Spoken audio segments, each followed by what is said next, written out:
Tube app पर घंटी बजाओ, हर खबर की अपडेट पाओ।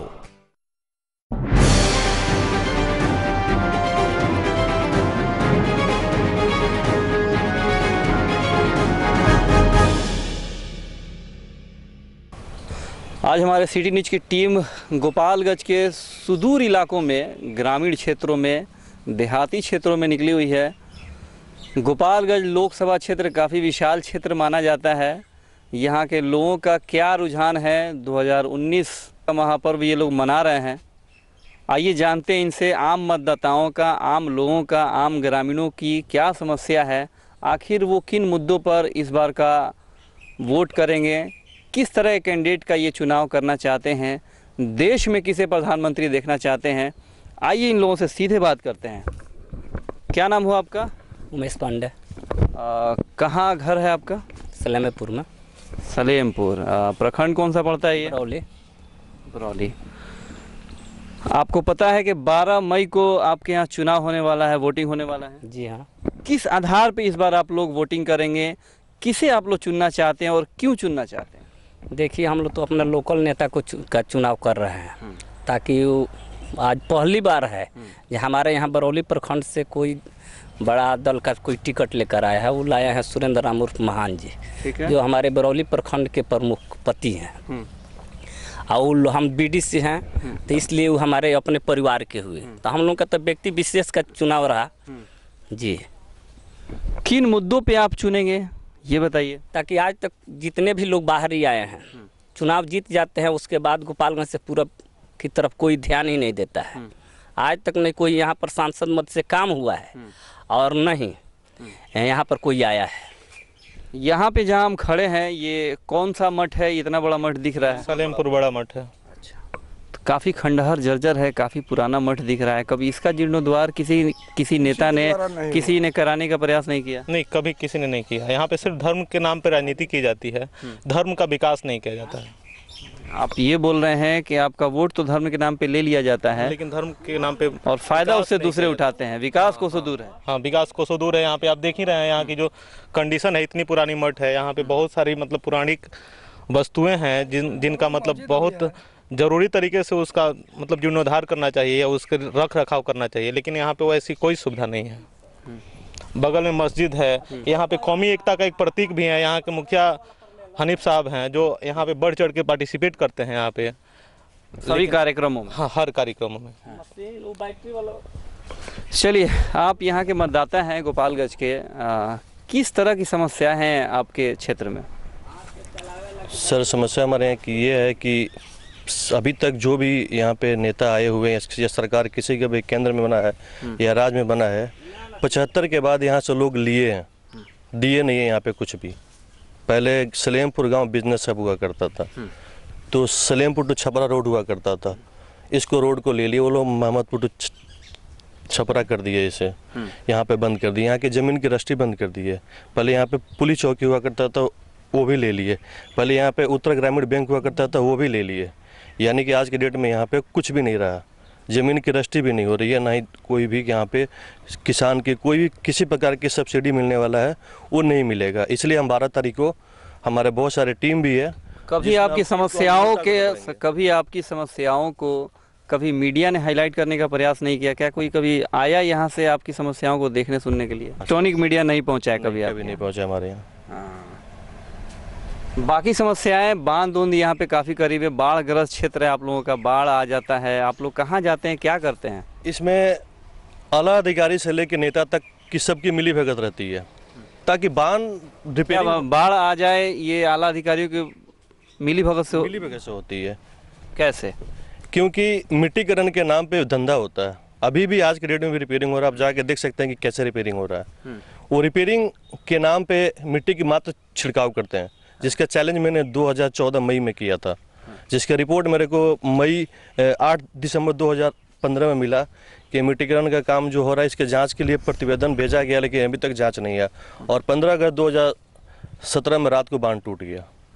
अगर जांच हुई होती मेरे आवेदन पे 2014 के, तो जाहिर सी बात है बांध नहीं टूटता, लेकिन उस पर जांच ही नहीं हुई। इन क्षेत्रों में बाढ़ आती है, बांध टूटता है, तो क्या हालात होता है लोगों का? सब पानी ही पानी होता है।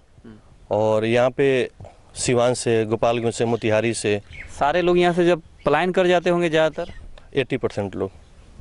घरों में चोरी डकैतियाँ होने का भी खतरा बना रहता होगा, इसलिए कि हम लोग के ये सब बदनाम। चोरी करने वाले भी तो पलायन कर जाते होंगे, चोरी करेगा कौन? 80% जब पलायन कर जाएंगे तो कोई रहेगा ही नहीं। लेकिन इस बार मैंने देखा कि यहाँ पे सिवान के मुस्लिम बहुत ज़्यादा लोग यहाँ पे आके मैंने बाढ़ में बहुत हेल्प की, राहत देने का काम किया, राहत कार्य पहुँचाने का काम किया सिवान के लोगों ने ज़्यादातर। सिवान के लोगों ने और गोपालगंज के लोग, मैंने यानी कि हमारे यहाँ पंचायत में 8 कैंडिडेट थे। ये हमारा सारण कमिश्नरी, इसे कहते हैं कौमी एकता। कौमी एकता की जिंदा मिसाल के जब यहाँ पे बाढ़ आया, बाढ़ का क्षेत्र घोषित किया गया, लोग पानियों में डूबे हुए थे, उस समय सिवान के काफ़ी तादाद में मुस्लिम लोगों ने यहाँ पे आके राहत पैकेज पहुँचाई। जो यहाँ के मतदाता हैं, क्या नाम बताया आपने? अजय कुमार चौबे। अजय कुमार जी, चलिए आप किस तरह की समस्याएं देखते हैं अपने क्षेत्र में? हमारे यहाँ तो सबसे पहले परेशानी ये है कि हम लोग के पास जो भी भूमि है उसका भी सरकार द्वारा रजिस्ट्री बंद करा दिया गया है और पदाधिकारी के पास जाने पर उनका कहना है कि सर्वे का काम चल रहा है। 3 साल तो हमको लगता है कि 2 साल से सर्वे हो ही रहा है, अभी तक हुआ नहीं। और हमारे प्रधानमंत्री का जो भी किसानों को मिलने वाली राहत दी जा रही है तो हम लोग तो उससे वंचित रहते हैं।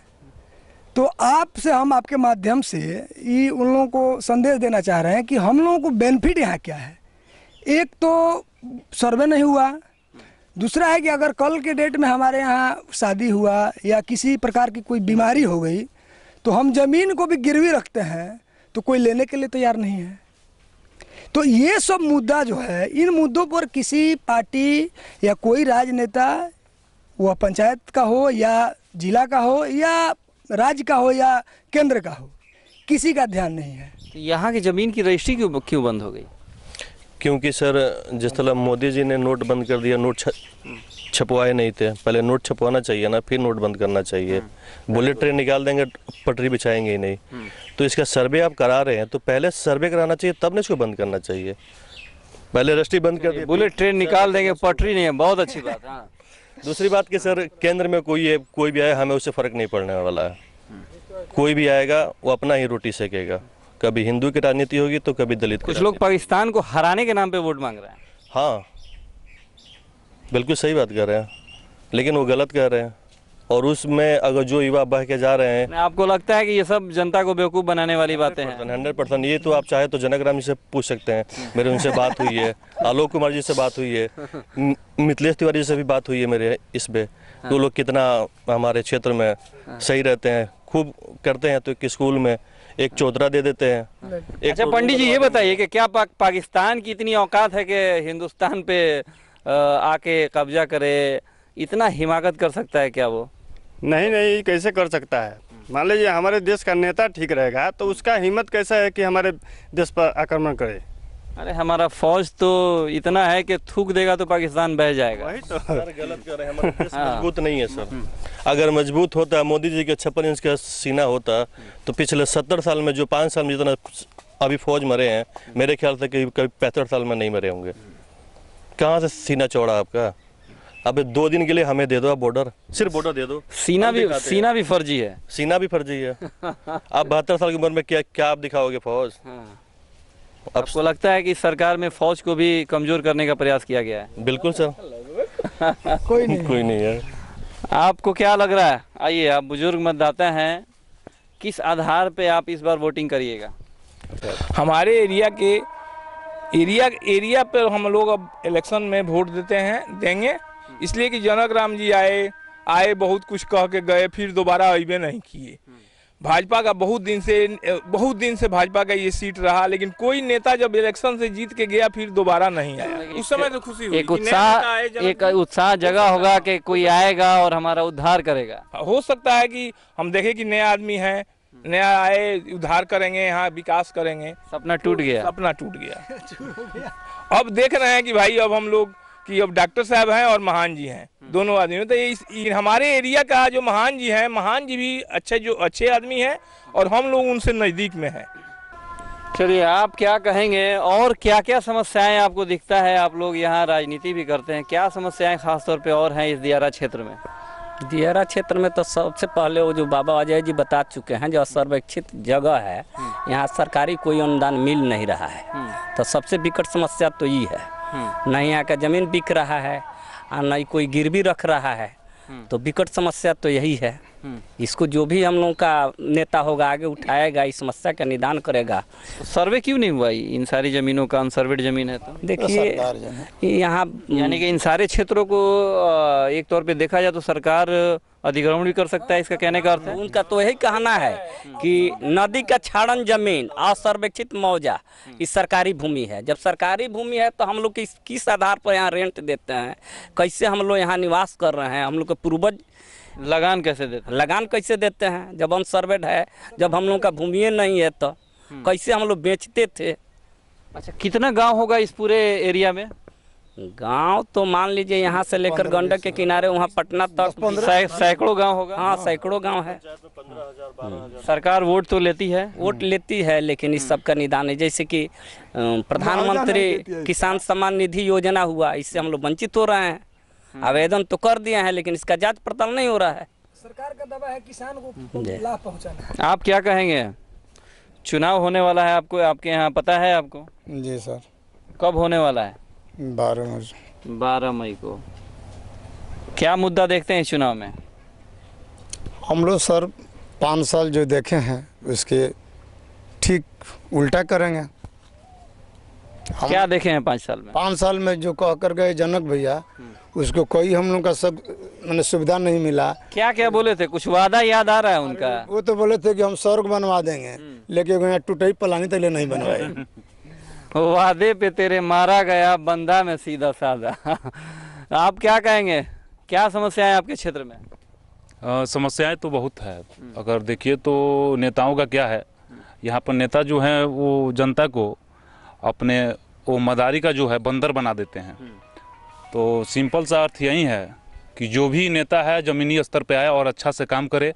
और खुद का ये तो मांगते हैं 1 माह 2 माह जो भी रहेगा हाथ जोड़ के जनता के गोड़ पे गिरेंगे, और उसके बाद से 4 साल इनके पीछे पड़े रहिए। आप उनका जो है गोड़ गिरिए या आप उनका जो है आगे पीछे कीजिए, चमचाई कीजिए, जो भी करना है कीजिए, और उसके बाद से वो आपकी सुनने वाले नहीं हैं। और रही हम लोगों की बात, तो हम लोग व्यक्तिगत तौर पर जांच लेते हैं कि ये कपड़ा जो है ये पहने हैं तो ये इस पार्टी से होंगे, और वो ये कपड़ा पहने तो इस पार्टी से होंगे, लेकिन ऐसा कुछ नहीं है।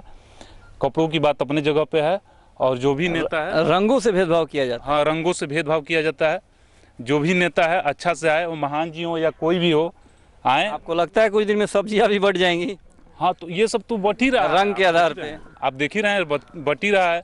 कोई भी रंग है, मतलब उठा लीजिए आप, हरा रंग दिखने लगा तो ये पाकिस्तान का झंडा लहर गया, लाल दिखने लगा तो ये अपना झंडा चल रहा है। तो इस टाइप का सब मामला हो रहा है अपने देश में। और क्या है, भाईचारा का विकास की बात होनी चाहिए। आपके कहने का मतलब विकास की बात हो। हाँ, विकास का इन बात सब फालतू बात ये सब नहीं हो। हाँ, फालतू बात नहीं हो, विकास की बात हो।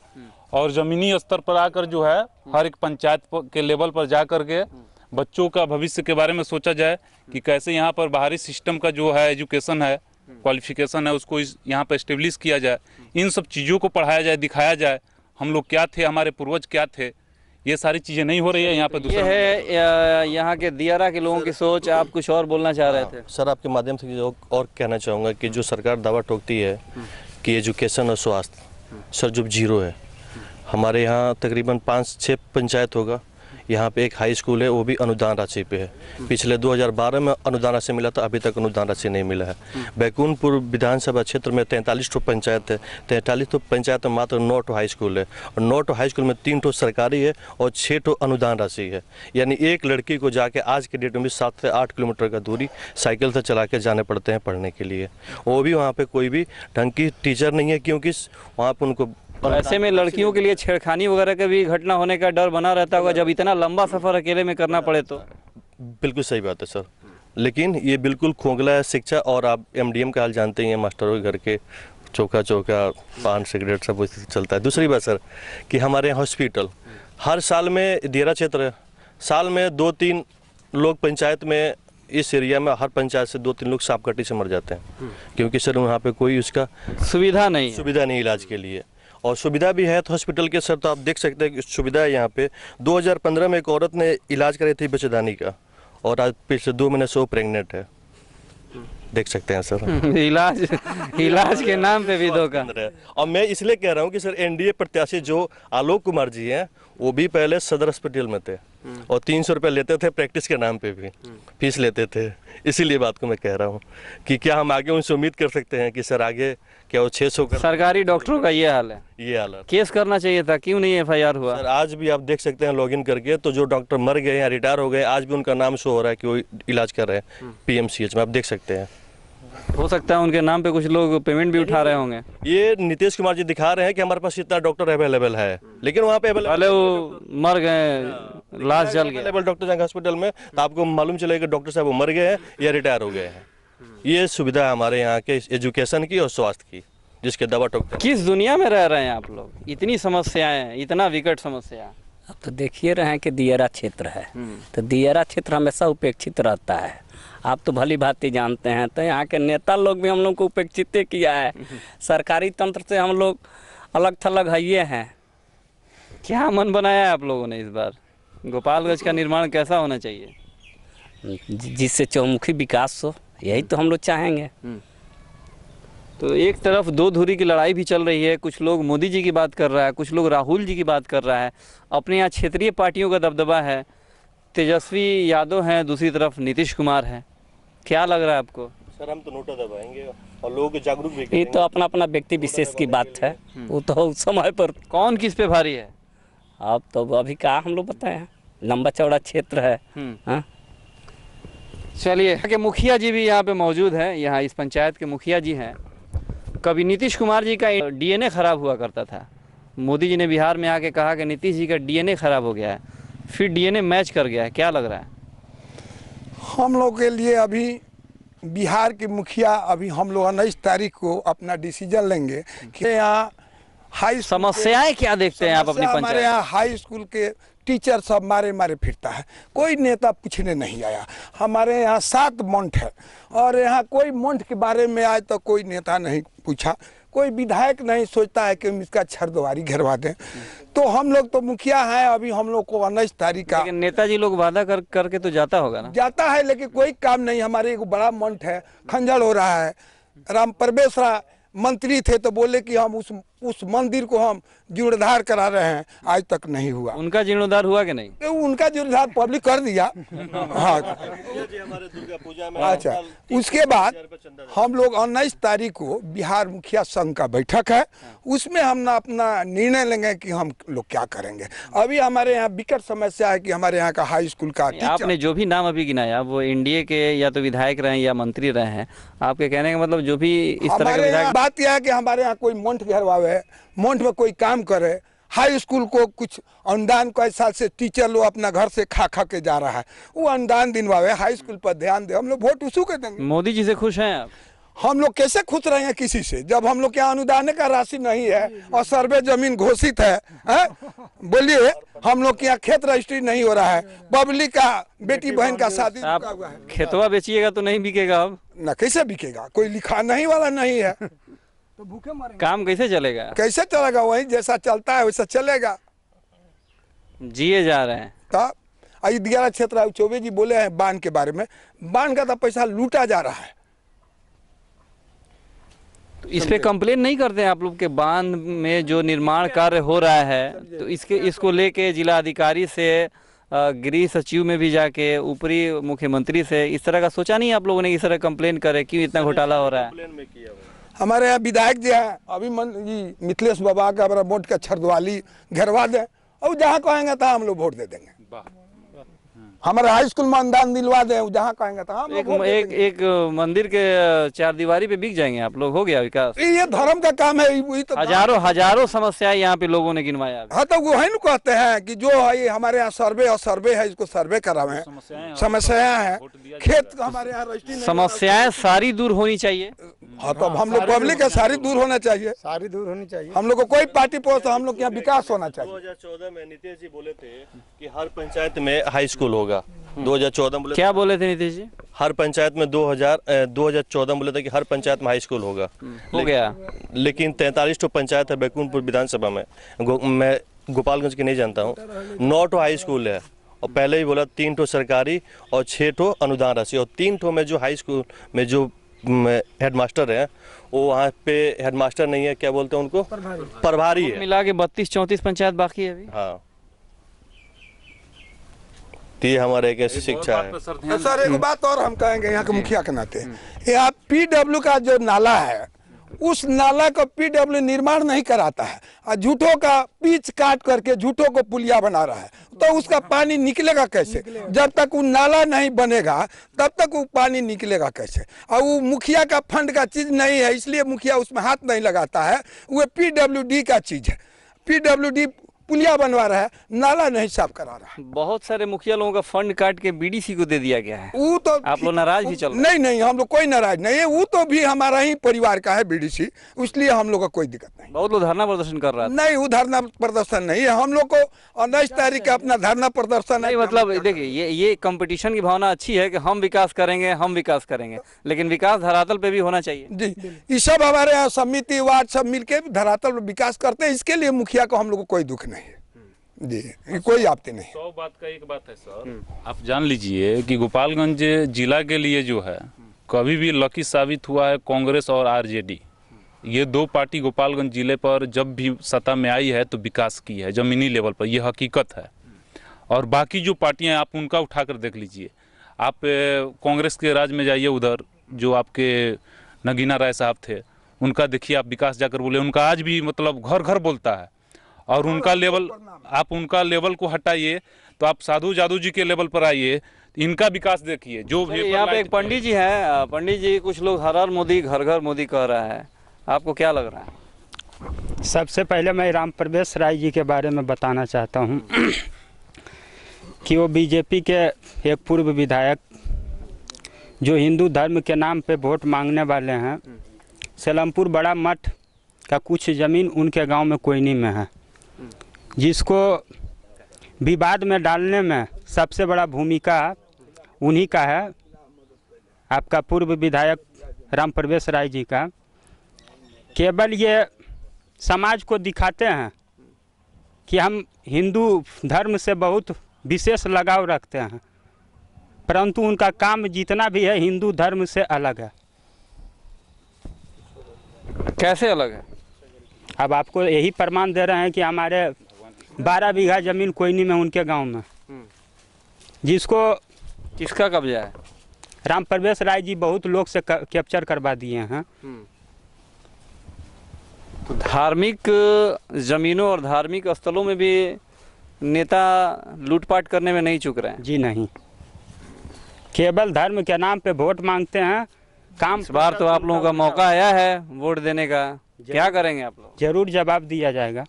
चलिए, जवाब दिया जाएगा और माकूल जवाब दिया जाएगा। तो ये थे गोपालगंज के लोग, सुदूर ग्रामीण क्षेत्र के लोग, जो हजारों समस्याओं से घिरे हुए हैं, जिनके पास इतनी समस्याएं हैं कि ये उतनी समस्याएं बता भी नहीं पा रहे हैं, कह भी नहीं पा रहे हैं। उम्मीद है कि नेता हो या प्रशासन हो, इन सारी बातों को सुन के कम से कम यहाँ आके इनकी कुछ समस्याओं का निदान करें, ताकि इनका भी कल्याण हो सके। कैमरामैन परवेज आलम, मोहम्मद चांद, शमशेर अहमद, चंदन कुमार और रितेश मधुकर के साथ असरार हुसैन राजा, सिटी न्यूज़, गोपालगंज।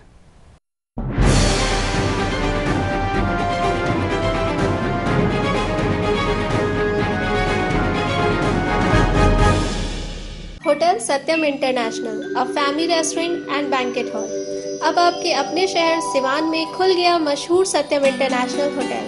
अब आपको रहना, खाना, पार्टी, विवाह या किसी भी शुभ अवसर पर कहीं और जाने की जरूरत नहीं, क्योंकि ये सारी सुविधाएं अब आपके अपने शहर सिवान में भी उपलब्ध हैं, जहां आपको कई प्रकार की सुविधाएं दी जाएंगी, जैसे taxi, CCTV camera, clock room, card accepted, 24 hour calling, coffee shop, high speed wifi, key card, key phone, blow dry, room amenities, toilet amenities, ironing, kettle, laundry, bell desk, trolley, parking and lift. हमारे यहाँ specially corporate person के लिए 20% discount भी दी जा रही है। तो देर किस बात की, आज ही हमारे होटल में आएं और हमें सेवा का मौका अवश्य दें। साथ ही हमारे होटल के लजीज व्यंजनों का भी आनंद उठाएं। हमारा पता है पी देवी मोड़, राजेंद्र पथ, नियर IDBI बैंक, शिवान। हमारा कॉन्टैक्ट नंबर है 7870304023 एंड 9608628802। हमारे यहाँ शादी, विवाह, पार्टी, सगाई, मीटिंग इत्यादि के लिए भी बुकिंग की जाती है।